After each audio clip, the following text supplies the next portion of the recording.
not remark. I think I'm just taking the stage to welcome my dear friend, Rafael Mariano Grossi, Director General of the International Atomic Energy Agency. Rafael and I come a long way. And Rafael, I wanted to tell you how grateful I am personally and how grateful the government of Rwanda is that despite your busy schedule, and we've been talking again yesterday, how difficult it was, you made it. And we all thank you.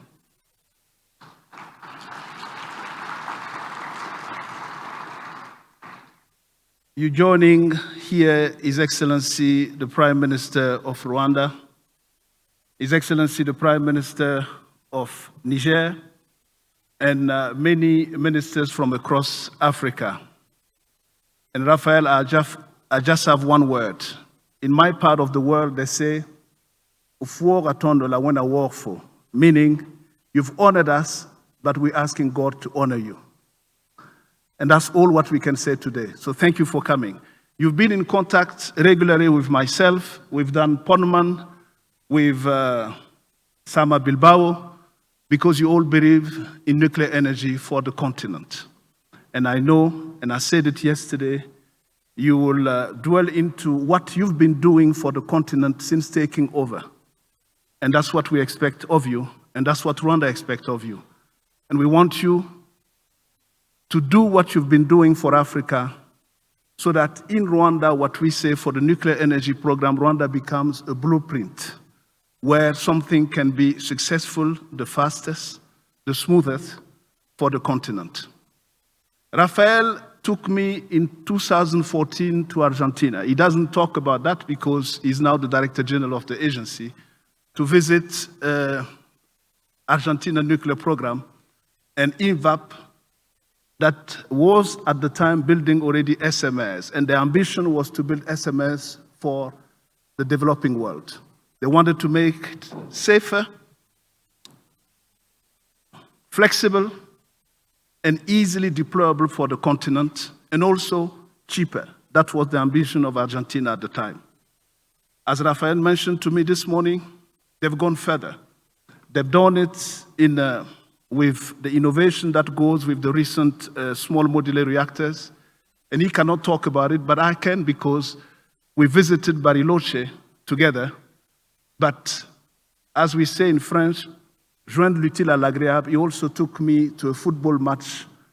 The only difficulty was that he was with one team and I'm with Boca Juniors since my childhood. And Rafael was mentioning now, when I went to the station, they confused me with an African who was playing in the early 80s. And then I became suddenly famous and everybody wanted an autograph of me. So I took the autograph for long, and then I end up saying, I'm not Alphonse Chami, I'm just Cina Zerbo. So Rafael, you're here today. Let's welcome the Director General of the International Atomic Energy Agency for his remark. Rafael, merci.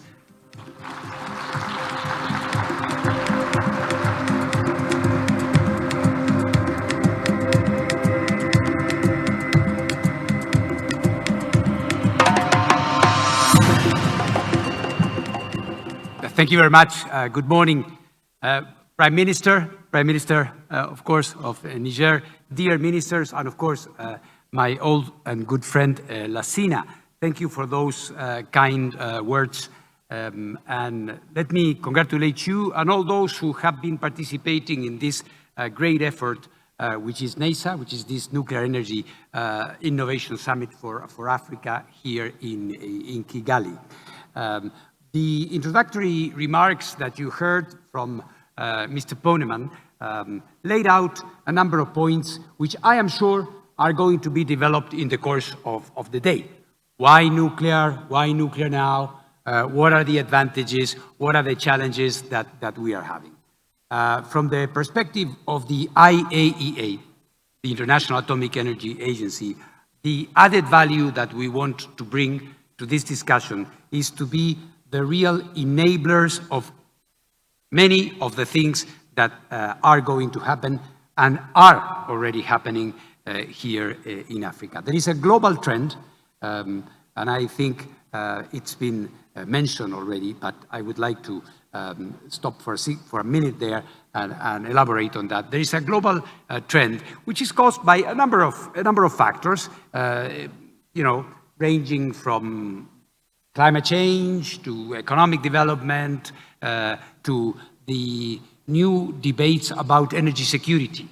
We were never referring to something as energy security and in the past, but in an unfortunately increasingly fragmented world, countries are looking for solutions that will provide predictability, that will provide the elements for growth that we all need and we all aspire, and in particular here in Africa. And there is no reason why Africa should not be part of this trend that is picking up in the world. At the Conference of the Parties of the Climate Change Convention in Dubai 2 years ago, there was what I would define as a watershed moment when all countries realized that we all need nuclear. It doesn't mean that every country is going to have nuclear, but it simply means that we are not going to move into a global economy which is gradually decarbonized and is efficient without the contribution of nuclear energy. And technology, because at the end of the day, this is an activity that is technology-driven, technology is providing us with solutions. Technology is providing us with new alternatives that heretofore we did not have. And this is why there is so much anticipation, there is so much excitement in the world and in particular in Africa through the emergence of technologies like small modular reactors. And of course, traditional nuclear as well, and micro reactors. All of these technologies that, of course, have the advantage of the mobility, the flexibility, as it is known, and of course, the affordability, why not say it, at the end of the day, it is also about the feasibility of something, the ability of your countries, everybody to pay for this. It is important to see that we have this incredible alternative.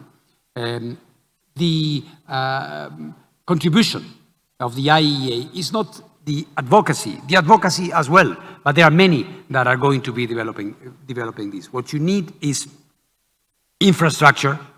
What you need is capacity building, the ability to train your experts, the ability to have them and to be up to speed to host these nuclear reactors in time and in the best possible way. And of course, very, very importantly, the safety and the security of these operations. Many people, and it will happen to you when you go into the concrete phases of developing your own national programs, there will be questions about the safety, there are issues about the images of past accidents and so on and so forth. So this is why it is so important and why we are here with you and will be here with you hand in hand, accompanying Africa in its journey into nuclear energy, so that everything that happens has a very strong regulatory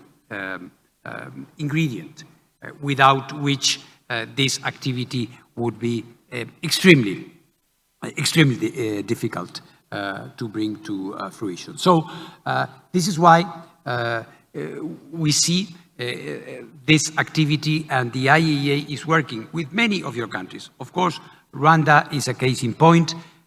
My dear Edouard, Prime Minister, we have been talking about this, of course, with Cina. I'm going to be discussing this later with the President, and we have been doing this, of course, in Niger, but also in Algeria, in Morocco, in Tunisia, in Egypt, which is building its first set of big nuclear power plants, which is going to start to be operational in a couple of years. But we talk also about Sudan. We talk also about Congo, DRC Congo. We talk about, of course, Namibia, South Africa, which has, or until today, is the only country in the continent that has a nuclear energy program and has finally decided to increase its capacity. So whenever I look at Ghana, Senegal, Kenya. In all of these countries, the IAEA is already preparing the workforce, is already working with the regulators. And importantly, there is this issue of the financing, which Cina mentioned just now, and also I think in the words of Mr. Poneman.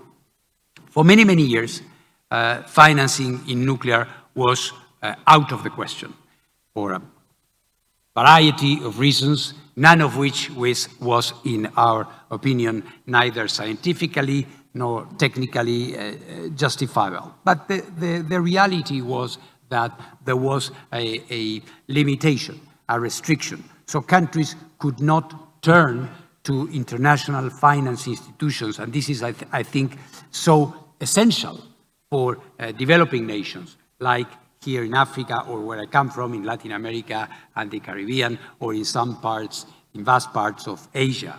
So it was about a singular relationship between vendor and countries that have, as we all know, so many competing priorities in terms of economy and health and education and so many other things. So this is why what happened in Paris just a few days ago is so historical. And I'm not mincing my words here. It's historical because for the first time, the mother of all the development banks, which is the World Bank, decided to put a stop to this. And after a long work of preparation, understanding, mutual education, I would say, between our experts and those from the World Bank, we signed an agreement which, in my opinion, not only is going to allow you to turn to the World Bank, but also, and very importantly, and this is the next step, we are going to be working with regional development banks. There is no reason why, when the World Bank has said goodbye to the old resistance and reluctances of the past, that the African Development Bank, the Inter-American Development Bank, the Asian Development Bank, the Islamic Development Bank, with whom we have been working, do not also open their doors to those of you who are going to be investing in nuclear in the next few years. The road, of course, will have to be populated with concrete things, concrete activities that we are going to be carrying out together with you. This is why the IAEA is there. The IAEA is, and it's the first thing in the statute I swore upon when I became Director General, is to promote the peaceful uses of nuclear energy. So this is why, in spite of all these difficulties that we are having, in spite of all the tensions that we see in the world, the wars that may exist, the conflicts that they exist are elsewhere in the world, are not solving a single one of the problems you have here in Africa. And on the contrary, perhaps they are aggravating it. So this is why we have to be here. I had to be here working with you. And for those who have not started their partnership with the IAEA, we are here for that. Our teams are here for that. And for those who have already started, be assured that we will be with you every step of the way, because there is no reason that Africa does not benefit from this, which is also helping and fueling the growth of the economies all over the world. Thank you very much.